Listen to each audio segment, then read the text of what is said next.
I'm going to go ahead and share my screen a little bit. And I wanted to kind of preface this question a little bit. We're in a learning business, and we're surrounded by people who have a critical eye on the nature of our efforts. So we've just got to get used to that idea.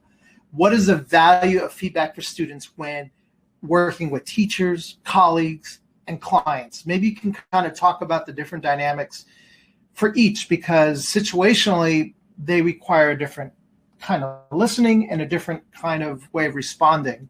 All right. Absolutely. Yeah, it's all of these are really important, right? And I think especially when you're talking to about like a teacher, it will, at least from like how I see it, it will often be a lot more of potentially like getting rid of bad habits, or like just kind of introducing you to an ecosystem of like kind of broad knowledge of like this is a tool, like this is like one way of how you can work, or like this is, you know, this is a polygon, and all of these things that are kind of essential as well, that you really need to learn with all of these.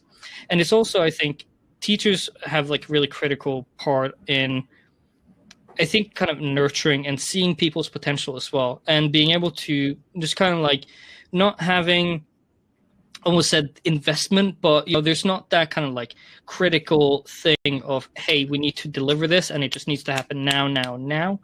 But they can see is like, you know what, I know you spent like half of the school year doing modeling, but like the rig that you did for your model to post it is actually a ton better than your modeling. You might not think it is, or you might think you're a modeler, but try rigging.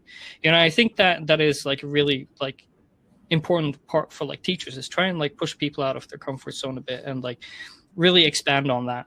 Now, to kind of push on to colleagues, it's definitely a lot more of the get stuff done. I think, you know, like thinking, like we kind of touched upon, like what's coming after you, what's coming in, and not just saying just because you get a model that's the end of it, but like saying like, oh yeah, this is actually what you need to do. Like, oh, it's the topology bad, send it back. Do like a review of this, send it back, and let them know it's like, this doesn't work for us like this.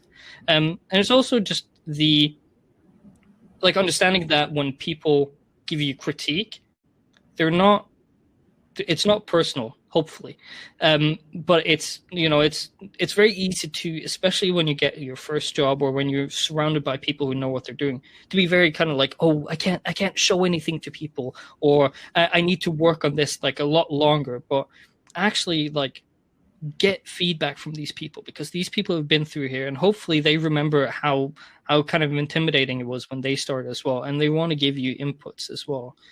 And kind of going into like clients, it's what they want, right? It's what they want is what you need to deliver. Now, if exactly what they say is what they need, isn't always the thing. So there's always the thing of like decoding clients as well. And if you're not in the industry, get ready to hate the term organic and percentages. It's a classic, right? You know, Frank, I can hear. Yeah. It's you know, it's a skill to like really understand what a client wants. For in the end, they want pretty pixels. Don't get bogged down into like too much technical details. Try to keep it like very high level and solve their problems, right? And sometimes you might just nod along a bit, but you solve that like outside the room. But it's really important to try and like put yourself into their position and try and understand what they want and like their vision for it, because that's not always easy to kind of like grasp or like to come across, because some people are really good at explaining it and some people are really bad, right? So there's definitely like a broad spectrum of that as well. So it's really trying to, if you have the possibility, like look at the animatics, like if you have possibility, like look at the script, like the concept art, try and kind of like really imagine the whole thing and not just be like, oh, I've got a rig, I'm going to do this, but like try and really understand what they're trying to achieve.